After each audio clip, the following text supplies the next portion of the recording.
Good morning and welcome to the 445 Productive Through Joy show with your host and your boy, Dr. Michael Datcher. The show airs each weekday morning, hella early AF here at 4:45 a.m. on YouTube's Michael Datcher channel, then 4:45 p.m. on Facebook Live. Today we're talking about the power of now and productivity. What is the tie between the now and productivity?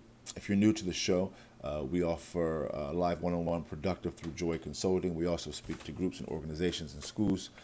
You can go to productivethroughjoy.com to see about us and see what we do. You can also, of course, push the subscriber button here on YouTube's Michael Datcher channel to become a subscriber. It's free. I did say free. 1, 2, 3, 4, free. You can also simply reach out old school by going to, of course, michaeldatcher.com.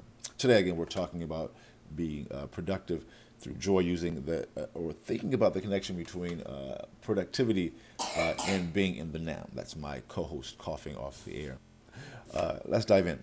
So, if you're new to the show, allow me to say a few words about myself. This is your host and your boy, Dr. Michael Datcher. I'm the author of the New York Times bestseller Raising Fences, which was a Today Show Book of the Month. That book's film rights were also optioned by the actor Will Smith, whose people called My People, and I eventually agreed to write the screenplay for that particular project. I'm also the author of the acclaimed historical novel Americas, which is set 13 miles from Ferguson, where Michael Brown was murdered, of course, and the conflagration that eventually ensued there initially. I'm also the founding editor of the International Journal of Literary Nonfiction called The Truth About the Fact.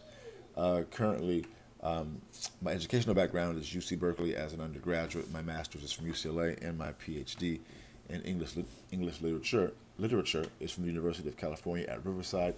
I am currently a professor of English Lit at LMU here in Los Angeles. I'm an expert at being productive, all right? I don't say that to brag, but people are oftentimes surprised at my level of productivity given how productive my life is, given my crazy background.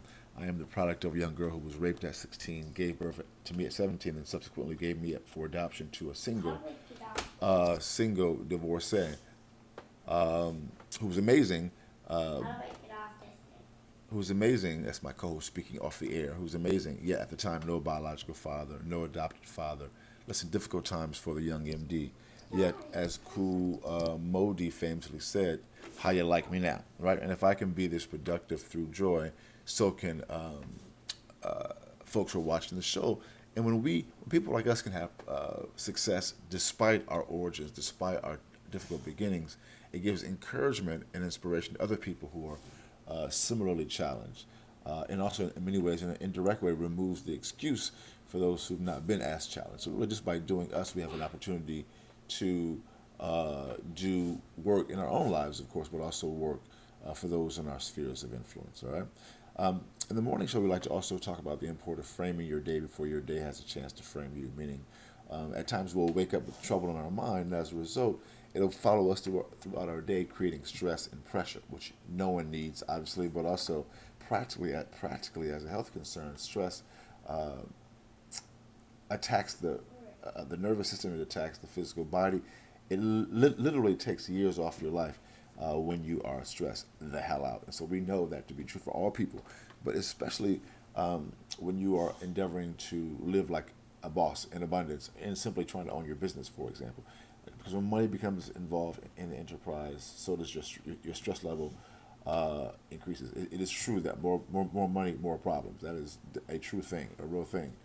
Lawsuits, payroll to make when it's a new business especially, infrastructure building, staffing. It's a lot, right? And so you want to know that that's very stressful. It's one of the keys we find to helping people have success, so they can actually enjoy the business, enjoy the abundances, to deal with stress management, all right? And so we do that in the context of a ritual. Ritual can be defined as essentially doing the same thing at around the same time. So let me give a brief example using my morning ritual as an exemplar. In the mornings, I wake up at 3:45. I read a couple of spiritual or business books. I do our show right now at 4:45 a.m. until 5. And at 5, I work on my current book until about sunrise, which is around 6:15 here in LA. And then at sunrise, or just before the break of dawn, I walk out to the beach. I live here along the coast in Venice Beach, California. I bring my drum, I meditate, I pray, I do yoga. It's very powerful. Then I come back and work on my book a while longer. Then I go back to the beach to run up the coast all the way past Santa Monica's Pier, all the way back here to Venice to go to my gym, to get my workout in, get my buff on. So at 9:30, guys, I'm feeling amazing. My body's being flooded with endorphins, and that endorphin release gives me a sense of euphoria. As we know from 10th grade science, when the body's feeling joyful, it's releasing endorphins into our bloodstream, and those endorphins give us a sense of euphoria that we can then leverage to move ourselves towards our goals and objectives. Right? For me, that means my goals and objectives involve, of course, consulting, real estate, publishing, and public speaking. We're not saying do what I do. We're saying do what you do, and we help people in organizations refine their particular template and undergird it through rituals. So I'm reading two great books now. One is called The Nag Hammadi Reader or Library, which is a book of ancient Gnostic scriptures. I'm also reading a book called On the Moment by Carl Lantz. He's a New York minister, a so-called celebrity minister. A bunch of NBA ball players go to his church in New York. His book is about owning the moment. And from those two books, I extract some wisdom, which I call the morning chant. Today's morning chant is, as a meditating natural mystic, I thrive in the now, so the future will build itself. So today we're talking about, I think about that idea throughout my day. I place it on my phone. I contemplate it, and I also create the morning and afternoon shows based upon that idea. So today we're talking about thriving in the now and productivity. Right? Let me encourage you again to go to productivethroughjoy.com, see about us, have me come out and speak to your school or organization, become a subscriber here on YouTube's Michael Datcher channel. It's totally free. Swipe left or right across your device to invite people to join the conversation. Let's dive into the topic. So today we're talking about thriving in the now and productivity. So point one is you want to know that the now is where it's at. You want to know that the now, that's right, is where it's at. What does that mean? That means that don't have your mind somewhere else. It's okay to. Yesterday, I found myself falling into fantasy. I mean, my mind was somewhere else. Thinking about past decisions and what could have been, and those are normal feelings, of course. But the thing is, you don't want to allow that to begin to go on too long. You want to be able to bring yourself back to the here and now. Because if you're somewhere else in the future or the past, which is a natural thing to do, when you make mistakes, you think, I wish I could have, would have, should have. I have those issues as well. We all have that, right?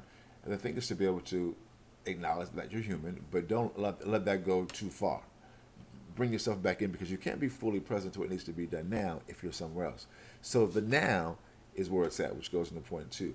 As you begin to know the now is where it's at, you want to stay there and thrive there. What does it mean to thrive there? We help people to go throughout their day. We call it chanting, just kind of having a ritualized way to say some phrase, have some idea that helps you to stay in the now, right? So you can really, really be present. So mine includes my morning chant, for example. It also includes other things.